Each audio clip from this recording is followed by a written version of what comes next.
kind of just went the whole approach like, I'm going to do this until they don't give me a job. That's kind of how like I went the first few years. And like I would tell some like buddies or some family in the off seasons, like, okay, well, if I don't get so-and-so by this time, then it's probably about over. But every time like I would say that, it would go good. People offer me another job. And I was like, I'm literally a phone call away. I sat in AA for 4 years. And the first year I was in AAA, I finally got a small call up for like 3 days with the Mariners. And then the next year I was in the minors again for full year. So, I was in the minor leagues in double or AAA for 5-6 years. And so like I was a phone call away a lot and had a lot of success those years. So I was close, but I was like, I'm not going to give up until they tell me to stop. Like I'm literally like anything can happen. If I get a chance, I think I can show people what I'm capable of at the highest level. And so I kept going. And now at this point then too, like as long as someone's giving me a job, I'm going to keep going. Hey, what's up, everybody? Welcome back to Nick Carrier's Best You podcast. I am super stoked today to have the one and only Ryne Harper today with me. Appreciate you spending time with me, Ryne. Oh, yeah, no problem. Thanks for having me. Yeah, of course, dude. So Ryne is a relief pitcher for the Washington Nationals. Just got wrapped up with this COVID-19 season here. The season that was only, 60? How many games was it? It was 60. 60 games, Mm-hmm. And awesome to talk about a little bit about this season and stuff. But basically the way I want to start is to give myself a little bit more background on you and kind of give the listeners a little bit more background on you. You're here in Clarksville, Tennessee, so right by Nashville where I am. You went to Austin Peay State, but I want to kind of go back to even a little bit earlier than that. Was there a particular age or a particular time where you kind of determined in your head that I know I'm going to try to go to the MLB? Because I feel like a lot of people, when they're growing up, a lot of high school players might think they want to do it, and college players, same thing. But was there a time where you're like, I'm going for this thing? Yeah, it was probably, let's see here. I would say when I was 22 is when I said I'm going to go for this. It was after I was drafted. Playing growing up, like obviously I loved baseball. Like I've started doing it since I could walk. I come from a baseball family. Dad played in college, was an All-American, but I started young and I was just always playing just kind of for fun, being competitive, just going out there, seeing how hard I could hit it, how hard I could throw it, just things like that. But once I got a scholarship for college at Austin Peay, and then just kind of was just playing, just have fun and see what I could do with it, just being competitive. And then when I got drafted, I got a chance to say, you know what, now it's time to find a career in life. So, I might as well just try this baseball thing for a couple of years, see how it works. And fortunately, I've been blessed and lucky enough to still be playing at 31. That's awesome. When you were growing up, I'm sure when you were growing up, especially, you were playing a lot of different positions, and I played baseball as well all throughout high school. So I know that a lot of people play a lot of different positions and stuff, and a lot of people don't necessarily just specialize as like a relief pitcher or anything. So what did you play kind of in high school and in college, and when did you kind of really refine the fact that you were going to be a relief pitcher? Yeah, I was just all growing up. I was a middle infielder, mostly shortstop. So shortstop was my position. I was played just a bunch of travel ball teams growing up. I would pitch every now and then, and like when I would, like I could always throw a curveball, had a good feel for it. So I was like, I would have success when I pitched, but I mostly just because I was like, when you're growing up, you want to hit. So like I'm hitting, playing a position, and all through high school I was shortstop, and I got some junior college offers to play shortstop at the next level, and so I was committed to go to Jackson State for baseball for a couple of years as shortstop, or I almost went the option of playing basketball in college. But when I realized I should start pitching I started pitching full time my senior year, and then all of a sudden I started getting a lot more calls and a lot more Division I offers, and I figured, well, this is probably what I should do. More phones ringing more. This is what people seem the most interested in. So I went the pitching route from my senior year on, all through college. Yeah. Until now. Gotcha. And so when you're in college, and it's not like you went to a big school or anything, you went to Austin Peay State, right there in Clarksville. Hey, now that's a big school. Watch out. No, I'm not down talking it. We got some players. No, I'm just kidding. I'm messing with you. No, well, some of the best players come from smaller schools. I know you're messing with me, oh, yeah. but what I was getting to is how many players actually have their sights set on, like, I want to try to go to the MLB, and which ones are like, and how many are really kind of like taking it seriously, and that's what I want to do with the next level? A lot of them are. I mean, like if you got a good team, more than likely everybody's there to play a game that they love and be competitive and just get the camaraderie of like the friendship. In college, like baseball is like a fraternity. Instead of like joining fraternity, like baseball is the same thing. So like people are there, they love baseball. They're obviously good enough to get the opportunity, but the people that don't take it seriously, I mean, there's those. They usually get weeded out over time. But I mean, heck, you can have fun but still take it serious. I mean, you wouldn't be playing at a high collegiate level if you weren't competitive, you weren't good. But my thing is with that. A lot of people, some people are doing it just to be competitive, to see how long they can do it. Kind of how I did. I just was just going to have fun and be competitive in college. I battled some injuries, and it's just that's just part of it sometimes. But some people do go in like heck from high school on. And nowadays, it's crazy how times change. Like people do get the aspirations to become a major league baseball player at a younger age, and we just it's different for each person. But like, yeah, on my college team, there's a lot of guys that are like, all right, let's like that was their like main goal. But our better years is when we were more focused on the team. The years we had better success is when it's like, all right, let's go out here, have fun, individual success, and future will take care of it. But college, you gotta go and you gotta be close with everybody, and you gotta care and compete and have fun. Yeah, that's kind of I think one of the reasons why I asked, because I know that obviously you're going to succeed better as a team if everybody is focused on the success of the team and not the success of the individual. So that's it's good to hear that a lot of guys were doing that, and you felt like you guys had more success when you were. So you were drafted for the first time back in the 37th round in 2011 by the Atlanta Braves, and then you didn't make your first debut until 2019. You got pulled up for the first time in 2017, but didn't make a first appearance. So kind of want you to talk a little bit about your minor league experience, because I know that talking to other people in the minor leagues, that it's kind of a grueling experience, right? You don't get paid that much. You travel a decent amount, and certain players are getting called up and getting called back down all the time. So just talk a little bit to the grind of what the minor leagues is like. Well, it's not as bad as some say. Like when I was drafted in 2011, I was just kind of going just to see what it was all about, just to like everybody was there going to do the same thing as me. He's like, all right, I'm drafted. Let's see what pro ball's like. But coming up through it, I mean, there's parts and there's times where it's a grind. But in your early years, when you're young, like in your low to mid 20s, you're playing baseball as a job, even though you're not getting paid much. Like you get a lot of close relationships with some friends. Like it's some friendships you'll never lose. So it's good. It's like obviously everybody wants to be to the big leagues just like that, because you get the same love for the game. You get the same like camaraderie of all the guys you're with, and it's fun. But you're in the big leagues. You're getting all the special things the big leagues has to offer. But growing up the minor leagues, everything's good except for the financial aspect of it. I think they're working on different ways to get them paid more of a minimum wage. But as far as the time, I wouldn't trade it for anything. It was great. It was a lot of fun. Just it becomes harder as time goes on. It's hard to do it that many years, especially if you're getting older. You're trying to start a life. You're trying to start a family, and you can't really afford it unless you like had a big signing bonus or something. But it's something that is a lot of fun, and I would recommend it for anybody that has an opportunity to do it. That's awesome. Well, I love your positivity towards it. Was there ever, like maybe at the beginning when you were drafted, did you ever tell yourself or tell anybody else that like, I'm going to try it for this long, I'm going to try it for this number of years, and if I don't make it by then I'm going to stop trying? Not really. I kind of just went the whole approach like I'm going to do this until they don't give me a job.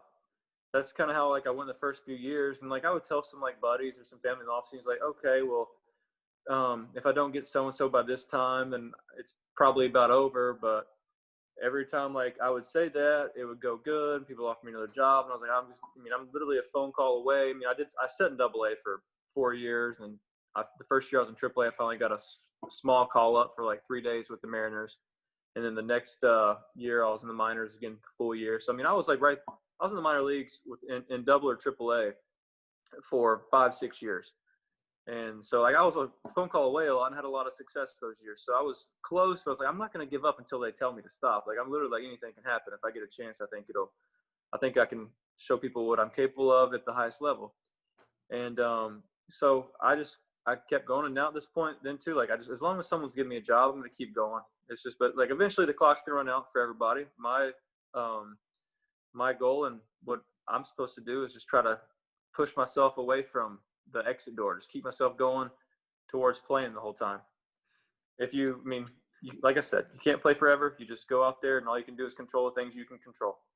I love it. I love your like optimistic and kind of carefree approach. Just like, I'm going to keep giving it my best. And, if I keep getting a job, then I'll keep playing. If I don't, then I won't. I think that's a really, really cool approach. So you mentioned how back in, I don't know what year it was you said, but the Mariners called you up for a few days. And then kind of the next year you spent a whole nother year back down in AA. But you do have this kind of like optimistic approach towards things. But did that feel defeating that you were like there, but then for a few days and it was like, oh, right back down to AA, or what was that kind of experience like for you? It did suck because I'd worked so long to get to the big leagues and like felt like I was just close, and I finally got that call. It was in 2000 and heck, I should have this memorized better. It was 2017 with the Mariners. It was at the end of May. I got called up, and I was up there just 3 days, and they sent me back down. I never got a chance to go back up that year, which was it sucked. It wasn't deflating. If anything, it kind of like just fired me up and got me excited and motivated me for the next year, because I was just like, well, this is just, I worked that long and I finally get a chance to do it, and then I'm only there a short time. But I'm grateful for them giving me the 3 days, even though I didn't pitch, but it changed my career and it put me on the radar for some other teams more. So there's a bright side to everything, but it did fire me up to where like I wanted to go out and prove them wrong for not giving me the opportunity. Yeah, no, that's awesome. I love it. I love it how you see it as saw it as a thing that fired you up and just kind of lit a fire into you even more. So when you did get called up back in 2019, I'm sure there's a lot of different things that people get called up for and a lot of different reasons that people got called up for. But is there anything in particular that you feel like helped you to get called up and to kind of get over to that hump and to finally be able to get your first major league debut? Right place, right time.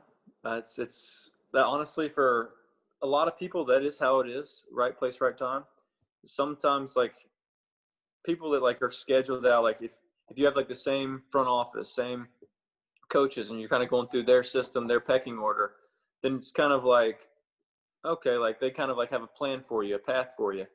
But when you like have like a team that goes through front office changes, like the Braves did before they traded me, so it kind of messed up my path with them. And the Mariners, it was my last year under contract, and they just went a different direction after the season. They didn't re-sign me or give me the chance. But it's just it's a business, and you just gotta go with the flow.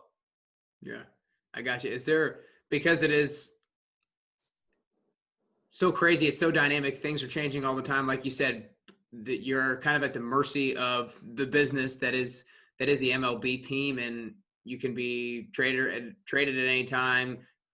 Team can decide not to resign you and stuff like that. Is there any kind of lesson that you got from any mentor in the minor leagues that kind of helped you navigate through all that kind of stuff? No, I have a really strong support cast back home, friends and family. They were never like pushing me to be done. I was having success, so they told me to keep going. But like it is a grind, but like I said, at the same time, we're still playing baseball. We were still getting to play the game, and we're still like a phone call away from the big leagues. So like that was a positive. Yeah, at points like it was hard. So you'd be counting down the days for the season to be over. Like, all right, I'm ready to go home. The season's long. It doesn't look like it's going to happen. So it's one of those things. You gotta develop closer relationships with the guys you're with. Otherwise, it would be miserable. And you gotta have a strong support system at home. Yeah, and so as a pitcher, when you were in the minor leagues, did you feel like the thing that needed to take you to the next level was simply like be at the right place in the right time, have that right opportunity, or were there things that you were like, either that you knew about yourself or that other coaches maybe had pointed out to you that you're like, I need to focus on this and I need to get better in this area in order to get that right opportunity? So was there anything like specifically as a pitcher that you're like, I need to improve here in order to be in the right place at the right time and have that opportunity? Not necessarily. It was. I mean, I feel like I'm not saying I would have. I'm just, oh yeah, this would have happened. But I do feel very strongly if I injured myself at the end of 2014, where I had elbow issues. I battled for about a year after that. I was on like a good fast track with the Braves, and I do feel like in 2015 I would have been called up with the Braves. But unfortunately, I hurt myself at the end of 14, and it really hurt and it really like in spring training, instead of being better, it got worse. So I had to shut down for 2 months, and 2015 was pretty much a wash instead of being a big league season. And then they traded me after the season, and then I was with the Mariners, and I was healthy those years. But after my injury, I changed a little bit of mechanics, but it didn't really like change the style I pitched. I just shortened up an arm slot. Maybe it helped me with command a little bit. Like I've always thrown strikes, had more like a good strikeout to walk ratio. But I think it maybe helped my fastball be located a little better. But that just could be me overanalyzing it, because even before I changed it, I was able to locate it pretty well as well. But I just, like I said, I think it's a lot of it was right place, right time to finally be in a spot where when they needed someone, I was there. The year they needed someone when I was with the Braves, unfortunately, I was hurt. So that kind of thing. And the Mariners, I mean, I was there, but they just didn't give me the chance to throw in a game. So. Yeah. But it was, I mean, I've never really had to change much mechanically, just basically just go out there and attack and be competitive and control the things I can control. And as far as the big leagues, it's be the right place at the right time. And when you get an opportunity, you just go out there and be you. Don't try to do too much. Gotcha. So we'll kind of transition into the big leagues now. So like I said, you got called up in middle of 2019 and made your first debut in March of 2019. Just talk a little bit about what it was like stepping out onto the mound for the first time in the major leagues. It was great, man. It was a surreal year. It was actually my first Major League Baseball camp spring training invite, like Major League spring training invite. So I was like, all right, sweet. I got a chance to go be with the team, like, I mean, I probably won't make it just because like I'm one of like the new guys, but they gave me an opportunity. It means like I might have a good chance sometime throughout the year. It means that, like, the front office and the head coaches and the big league staff get to see me. Well, I went to spring training and I had a really good camp out of spring with the Twins that year. And the coaches were awesome. I loved the manager there, Rocco Baldelli. He was great. And I mean, at the same time I was there, like there was a couple injuries in spring training where I worked out. I was like, well, this guy's been throwing good in spring training, and I was right there. And so they told me at the end of spring training I made the team out of camp, and I was able to stay there all year last year after that. So it was cool. And stepping on the big league mound the first time, it was something that I like kind of imagined and like dreamed of, but like I tried not to let that really be the thing that was part of it when I was out there. I mean, the first time, the debut is definitely noticeably different than all the other outings. The other outings, like they're all intense, they're all fun because the big leagues. But the first one, you're just like, oh man, it's the first one. I'm here. I don't want to mess up. But you got to like wash that out and just like you're there. It's like, okay, those thoughts are like in your head or were there before, but when you're pitching, you just gotta. It's the same thing you've been doing for years. It's you versus the hitter, and you got to zone it out. But when you're done and you get out of that inning, I was able to end my last outing on a strikeout and end my debut with a strikeout and a 0. So I was thrilled, and it was a good start, and kind of got to exhale a little bit and just go on and be myself the rest of the season. That's awesome. Yeah, I can't even imagine. I'm glad that you got your debut in 2019 rather than 2020. That would kind of sucks a little bit for people. Yeah, I mean, it's your major league debut is still a major league debut, and you're still in the show. But to do it in front of fans has got to be 10 times better. Oh yeah, it was great. We had some guys that in Washington that debuted this year, and it was. I mean, that you can't take anything from a big league debut, no matter what it is. The guys, whether it was this year their debut or years past debut, it's like you're still in the big leagues, like you said. It's the highest level, so it's going to be special regardless. And when you're pitching, you don't notice that. I mean, some people notice it more than others. I didn't notice it that much. Like the whole fan situation. Like, yes, when you're before the game, during the game, when you're like watching, like it's very obvious. It gets kind of boring and it's just a lull. But when you're actually out there pitching, you versus the hitter. I mean, I personally don't notice. I don't know about everybody else out there, but it's still, you can feel the big league stress, whether there's fans or not, because it's your job, it's your livelihood. You got a lot of people watching on TV still, and a team that's invested a lot in you and is wanting you to do good. So Yeah. you still feel the stress out there, but the fans make it better, and people that got their debuts this year will get the opportunity to do that next year. Yeah. Yeah, no doubt. Hopefully, You definitely, never know. like you said, You never know with this virus. Hopefully, they get to do it next year. yeah, seriously. But like you said, they still feel the stakes of the situation, and it's still Oh the big yeah, leagues, and you there's still the definitely still energy. feel that. I'm sure they all, talking to them, they all still felt that rush. I don't think it would have been much different if there were fans there either. Maybe Yeah. like before the game building up, but when they're pitching, I guarantee it was pretty similar. Yeah, I'm sure. So you spent from 2011 until prior to 2019 in the minor league, so a number of years, and now you spent a season and a half / 2 seasons in the majors. Was there anything that was maybe the biggest difference in regards to maybe the way players worked or how the clubhouse worked, or anything kind of like unexpected about the major leagues compared to the minor leagues? All big league players are good. There's no time for time off. It's the best of the best. Um, the 8 and 9 batters in the big leagues are the top 4 hitters in lineups. So that's just they've the hitters take advantage of your mistakes more, that kind of thing. Just like the pitchers will take advantage of hitters' mistakes more. It just got to be more fine tuned. Like you can't really it's more for perfection. You can't really mess up as much, that kind of thing, because they'll make you pay if you have a mistake. That's the only difference I know.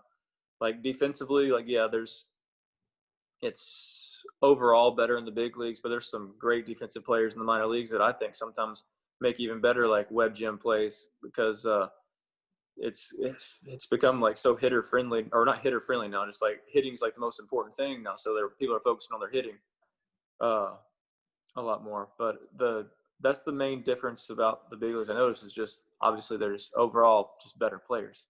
Right. Is there anything that's different about the best of the best in the major leagues compared to everybody else in regards to maybe their preparation, or some things they do differently, they act differently, or anything about their behavior that you feel like you've been able to notice that separates them apart from the other people? Well, the big leagues, it gives you pretty much no choice but to do things differently. Everything's like at your feet, just to do like if you want to like go hit extra, it's literally you walk downstairs and there's a cage, and there's multiple coaches there to help you. If you want to throw, there's people to catch you and do, like, you literally have, and there's the training staff, the strength coaches, like they're all right there, and like they want to help you. They like push for you to do stuff, and it's like just anything you need basically. In the minor leagues, like they're a little short staffed, so they can't really do that as well. They're all the coaches and trainers and staff, they're great as well. It's just you can't take care of everybody all the time in the minor leagues. And at the big league level, everything's just, you're weighted on hand and foot for the most part. They make your life just ultimately easier, and that's what helps there. And yeah, there's people that have great work ethics, and but that's not like there's not that in the minor leagues. Minor league players have just as much, and a lot of the time those guys make it to the big leagues. But it's just everything's there available, and it's easy accessible. Like, TVs, being able to watch film. It's so everything's just top notch, and they're wanting to make it as easy for you as possible. Yeah, I feel like you have access to a lot of opportunity to work harder without having to put as much effort in to work hard, if that makes sense. Yeah, exactly. Gotcha. Is there anything, since you've been in the major leagues, you've probably been around some awesome pitchers, awesome coaches, awesome other teammates, any biggest lesson or piece of advice that you feel like you've gotten from somebody at this point in the major leagues? No, like not anyone in particular. There's been a lot of good people that I've dealt with. Like this year, like in Washington, like there was some great coaches. The manager there, he was great. Davey Martinez, he was awesome. Everybody was just super nice and supportive. Like they're there if you like have stuff. Just like with the Twins, like I told you, like how much I like Rocco Baldelli. I've been blessed with 2 big league teams I've been with. Where honest, I don't know all the big league coaches, but it's me hard to be much better than Davey Martinez and Rocco Baldelli. I think those are 2 great managers. But everybody's there for positivity, moral support, and just to help you if you need it. But they're not really like just one lesson or I can think of particularly. No. Gotcha. Cool. So I want to just talk a little bit about this season and how it was a little bit different. We touched on it a little bit earlier and how you guys still felt the energy, even though there weren't fans. Obviously, there was some difference. But was there a biggest challenge for the guys in general, or maybe for you in terms of getting psyched up for the games or anything like that? Biggest challenge from this COVID-19 season, if you will.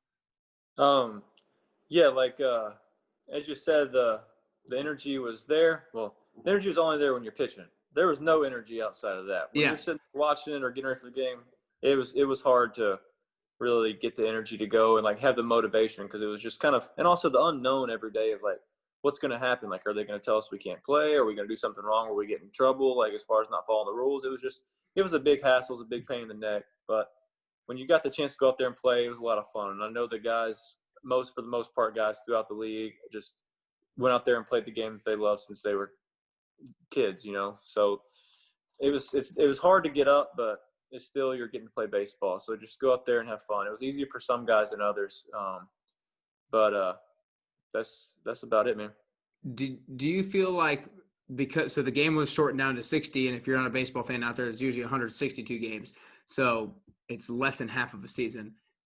Did it feel like the games were higher stakes and there was any kind of sense of urgency and more of importance per game because of that reason? Yeah, you could tell like the teams and just like coaches and whatnot would start to like feel the urgency a little more, a little early. Like out the gate, like not really as much because you're just kind of seeing how the season's going. You're just getting your feet wet, seeing like how you start. But I was seeing about the halfway point at about 30 games. You're like, okay, like it's like, are we gonna make a move and make a playoff push here, or are we gonna just fall back and not get a chance to make it? So that kind of about halfway through, I would say mid-August is when you like had to like be like, okay, let's what's gonna happen. Yeah, gotcha. Okay, so now I'm going to ask kind of a hypothetical question, if you will. So I want you to give a piece of advice to 22-year-old Ryne Harper, who's early on in the minors and recently got drafted. What piece of advice would you tell 22-year-old Ryne? Stay healthy. But you're like, yes, so how you stay healthy? I mean, I don't know.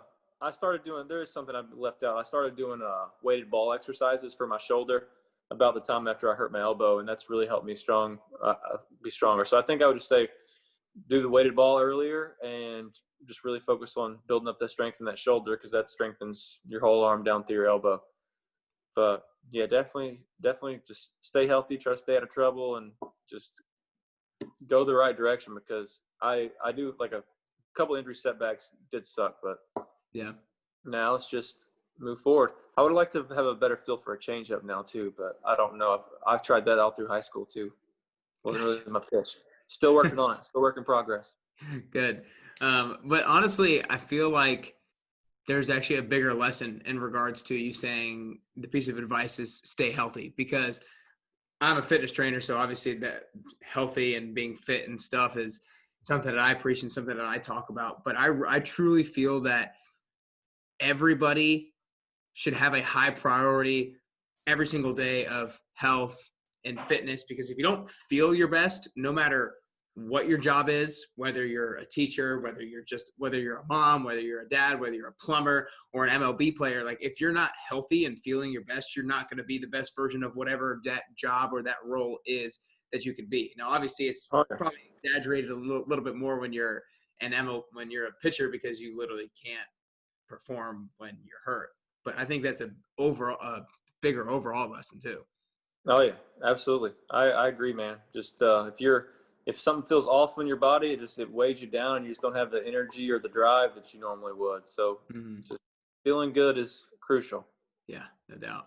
Well, down to the last couple of questions here, Ryne. So I think that in order to get closer to the best version of yourself, it's really important to try to like gain clarity and gain a vision of what that person looks like and what that person is capable of. And so for me, what I found as a really beneficial question for myself is what I'm getting ready to ask you. And that's, is there a particular skill or a particular piece of knowledge that the best version of yourself has that you don't currently have?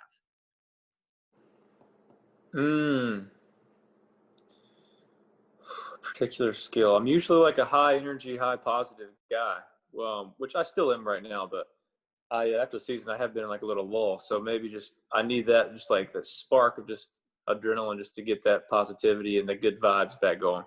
But no, there's really, I can't really think of any positive thing to tell myself, like as far as advice to get to that level. Just go. I mean, everything that drives me is what's driven me in the past, will drive me now. Just be competitive and be better than myself. Like I'm my biggest competition. So be better than I was last year, or be better than I was the year before. Just be better than I have been. That's all. Just be better every day. And I actually wasn't going to ask this, but I thought about it because I've also interviewed, I don't know if you've heard of him before, but Kyle Farmer. He's a utility player for the Cincinnati Reds. And we talked a little bit about how in the middle of the season, like it's high energy and you're working hard, you're doing stuff all the time, your schedule's, constantly going. But then once you get out of the season, it's kind of just like, whoa, like everything's kind of it's slowed down a lot. And right now you have different stressors in your life, talking about moving and getting some stuff, getting some furniture moved. So I'm sure that's keeping you occupied now, but what can you do to make sure that like you don't stay in that lull? Like what do you do once the season is over and you're not constantly going, and you don't have game after game after game in order to kind of keep yourself going and motivated? Yeah. You find things to keep you busy. I mean, obviously you should give your body a rest. Like you need that wind down, you need that. But yeah, I mean, you got to get back to your workouts. You got to start working out and get ready for the next year. I mean, it's your job, so you can't just sit and do nothing. So you got to get back and start training for the next year. After maybe just people take their different amount of time. Some people don't take breaks. Some people take a week or two. Some people even a month. Just whatever you feel. But you got to get back training for that.